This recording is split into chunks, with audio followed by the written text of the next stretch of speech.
It has been lightly snowing since earlier this morning. If we take a look at the satellite and radar, we can see it started early on this morning, about the time for your morning commute. So just a little bit to be just a tad annoying on the drive into work today. And the reason that these storms are no longer sitting on top of us is because our stationary front is gone. Why did the chicken cross the road? To get fitted for a sweater, bringing us around 2 to 3 inches of rainfall, which is why we are in a flood watch until Sunday evening. And that could put us on track to be the wettest February on record. Can you imagine walking outside and getting rained on by fish? Yeah, me either. Dew points out there are in the mid-50s, so it feels very comfortable. You don't really start to feel that humidity until dew points are in the mid-60s. And if you're worried about this gloomy start to our week, don't worry, because the sunshine makes a return on your Friday. Yeah, so going into this weekend, I do think that we are in the clear. We actually have a little bit of a warm-up on the way, and we might be seeing the warmest football game of the season. It's Saturday, so we have another Garden Gallery winner tonight, and that winner is Kathy Otterbein out of Dodge Center. She has some wonderful purple flowers growing on a vine in her garden. Yeah, so I was actually able to take my dog out for a nice long run that she's been waiting for since winter started. So that was exciting, and while we were out on those runs, we noticed a lot of the snow cover here in Pennsylvania has disappeared, and that's due to those above average temperatures. Tomorrow, bring your rain gear with you because we are expecting rain showers throughout the day. Another dying low pressure system that came from the Midwest will make its way over the Great Lakes and bring another cold occlusion through Pennsylvania, so we will be seeing some more cooler temperatures and some rain showers for your Sunday. Then on Saturday, we noticed that warm up. We'll be flirting with 80 degrees. That's almost 10 degrees above average. Unfortunately, these storms will be sticking around for quite a while. And right now in Cumberland County, there is a flash flood warning. We had a wet past couple of days, and that rain will be persisting through this weekend. So if you're headed out to state patties, make sure to bring your rain gear with you. A live look over Wet Beaver Stadium, a current temperature of 37 degrees, and much of the Commonwealth is in the upper 30s, lower 40s. Erie coming in with 51 degrees, Franklin 43, and Pittsburgh 49 degrees. The rain here started just a little bit over an hour ago, and we have another big swath of rain making its way through central Pennsylvania shortly. A wide look at this system that will be making its way, pushing to the northeast and carrying through central Pennsylvania through this weekend, bringing us around 2 to 3 inches of rainfall, which is why we are in a flood watch until Sunday evening. And that could put us on track to be the wettest February on record. Our friends in the northeast are in a winter weather advisory for some freezing rain, but that is expected to expire within the next hour or two. A look at this rain that we will be seeing this weekend. We'll be seeing more heavier rain showers making their way through this afternoon, but by the time that we're headed home around 5 p.m., these rain showers will be more widespread. And as we will be seeing those widespread showers throughout this weekend, and then starting on Saturday afternoon, we'll be seeing more rain making its way through and another swath coming through Sunday morning. And finally, by Sunday evening and afternoon, this rain will be making its way out of the Commonwealth. So your forecast for today, we're looking at a high temperature in the mid-40s with some rain and a south wind of 5 to 10 miles per hour. For tonight, we'll be cooling down to around 40 degrees, still some rain showers out there. And then tomorrow, similar to what we saw for today.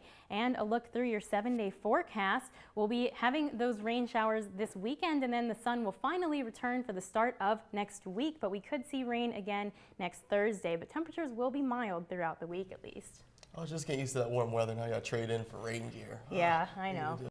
In my family, it's a tradition to pick out the perfect Christmas tree to display in our house right after Thanksgiving. I don't know about you, but I've always been curious about how these special trees grow to become the beautiful centerpieces that they are in our house. So I decided to stop by my local Christmas tree farm, the Jordan Lake Christmas Tree Farm here in Apex, North Carolina, and take you on this journey with me. Where you live actually determines the types of trees available to you. Some trees can withstand colder temperatures than others. Tree farmers use the United States Department of Agriculture's Plant Hardiness Zone Map to determine which tree types will thrive on their farm. This map is based on the average annual minimum winter temperature and is divided into 10-degree Fahrenheit zones. The trees that grow in North Carolina are not as hardy as the trees that grow in Pennsylvania. The varieties we have there's cypress varieties. We have 3. One is a blue ice. It's very, very blue, just like the name intends. Another is Carolina sapphire, and another is Leland cypress that we grow. We also grow cedar, which is a traditional North Carolina Christmas tree. A lot of people remember just going out in the woods and cutting down a cedar tree as their Christmas tree. So we do have some of those. And then we have Virginia pine, which are a medium-sized needle, and they have fairly sturdy branches, so people like that a lot for some heavy ornaments. On the other hand, Pennsylvania farmers have better luck growing spruce and fir tree varieties, which can withstand sub-zero temperatures. However, temperatures can get too cold for these trees. Extreme cold can impede the tree's growth and injure the tree by giving it winter burn. Excessive snow and ice can also cause limbs and branches to snap off. Aside from temperatures playing a major role in Christmas tree growth success, the amount of moisture and drainage available is also important. Most tree varieties require deep rains followed by dry, sunny periods, so roots have time to dry out to prevent fungus growth. For this reason, the best place for a Christmas tree farm is on a downward slope where the water can naturally drain out. Soil type also determines how much drainage can occur. If these conditions are not met, crop loss becomes an issue. We have in past years lost about 40% of our crop, especially the small seedlings that are 1 or 2 years old, just because the soil is clay soil and it's really horrible soil. So it needs to be amended. There's only a couple spots that have that moist, sandy soil. Once the perfect location is found, planting can begin. January, February is when we typically plant new seedlings. Most times here in North Carolina, the ground is not frozen, so we're able to get into the ground. And we like to get them as early as possible because once we hit March and April, we have somewhat of a wet, spring season where we've got a little bit of water, so that helps really well with the new plants. It typically takes around 5 years for Christmas trees to reach their selling potential. Throughout that growing time, pest control and shearing become the priority. Our biggest pest is an animal, more as in deer, and so they like to nibble on a lot of our young trees, and they will take them down as far as eating them, and then those bucks will also run their antlers all up and down the tree, and they'll just take all the branches off the tree. And mostly they do that with the Leland cypress.